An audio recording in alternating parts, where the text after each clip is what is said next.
In this video, I'm going to show you 5 features that I love in DaVinci Resolve. Some of these are brand new to Resolve 21, and others have been improved or are just features I use all the time. These are ones that I think are extremely useful. So the first one is this new IntelliSearch feature. And what it is it allows you to type in this little box what you're looking for in your files. So as an example, this is a wedding that I shot a few weekends ago, and at one point in the wedding day, they had horses. So we had a whole bunch of photo ops with the horses because the bride's, she rides horses. So for example, if I go to this box and I type in horse and I click the arrow, now all of the shots that include horses pop up. So this is amazing because now I don't have to scroll through all my footage and waste all that time trying to find it. You know, in a wedding, there's, hundreds of clips. So it's a lot of scrolling and sometimes you forget where things are.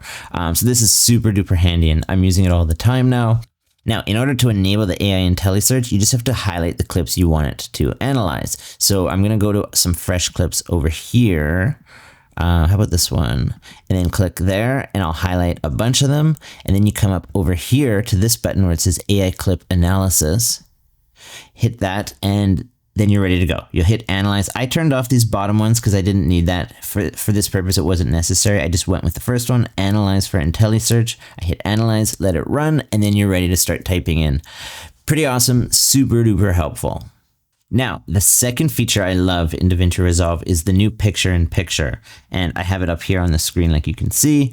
I used to build these myself and it would take way too long, and then I've also bought a few that I found on YouTube and online, and they were actually pretty good too, but I'm just loving that DaVinci has it now and it's super quick and they look awesome.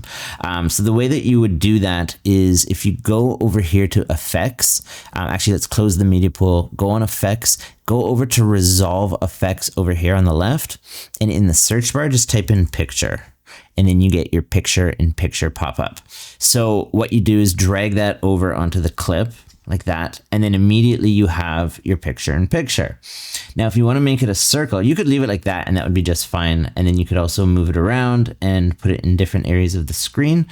In this example here, I wanted the circle. So you just go up to the right in your inspector tab and just round those corners and it turns into a circle.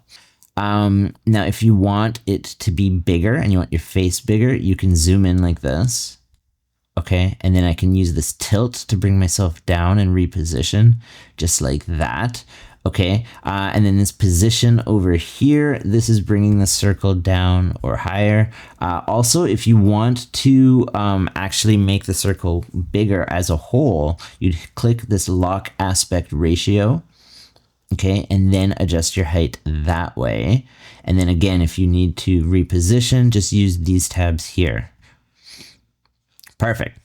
The third feature I'm using all the time now in DaVinci is this show beats feature. So when I'm editing a video and I have music, if I click on my audio track and I hit Control click, so right click, at the very bottom here, you get this show music beats. Okay, and when you click that, now it shows you all the beats to the music. So I'll let this play for a second. Welcome to the JAG Creator Academy. I'm really excited to have you here. Inside this course, you'll find... Great. So if I want to edit my B-roll to the beat, now that I don't have to guess or try to, nudge things all the time, I can just see where it is and I can simply move my clip so that it starts and stops on the beat if that's what I want to do. Now, this gets us right away into my fourth favorite feature in DaVinci, which is snapping. Okay, now, yeah, you have this in all sorts of programs too, but if you haven't seen this, it's up here and you would hit N as a shortcut as well. But that way, when you're moving clips, now you have that line that shows you that it's snapping to the beat. Okay, so if you didn't have snapping enabled and we turn that off, now, yeah, you're visually trying to get it to the beat, but you don't know if it's 100% correct. You can't feel it sticking. You don't have that visual marker. So snapping gives you that little snap to grid type feature. You feel it stop on the beat. My fifth favorite feature in DaVinci Resolve is the AI subtitles. Okay, so if you go over here, it's a little hidden, but you go to Timeline and you go to AI Tools and create subtitles from audio. And then hit Create. Let it run, and boom, now we've got subtitles, okay? the JAG Creator Academy. I'm really excited to have you here. Super handy to finally have these subtitles. Okay, so those were my 5 favorite features. I hope that helps, and we'll see you in the next video.